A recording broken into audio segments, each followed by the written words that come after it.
So here's our neurons. We have the presynaptic neuron right here and then the postsynaptic right here. So here we have the nucleus, which is the middle part right here, the soma, which is the outer, and off of that we have the dendrite spines, which are also replicated over here. And then here's our axon. And this is where action potential happens. It's a brief positive electric charge that travels down the axon, the part of the cell that carries the info to the other cells. And it's all or nothing. The process when the electrical impulse fires down the axon needs to reach a certain threshold to fire down the axon. It's the process when the message is being sent.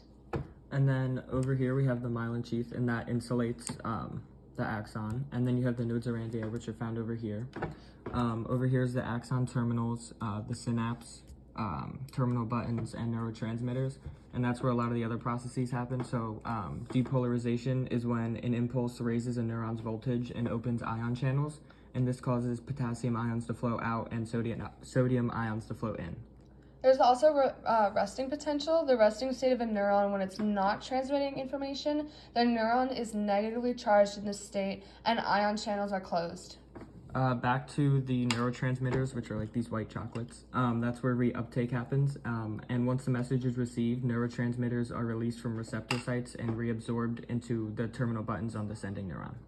And then finally, there's absolute refractory period, and this is the time where the neuron cannot respond to the stimuli. It cannot transition into another action potential. Then to become negatively charged, the neuron produces positively charged sodium ions.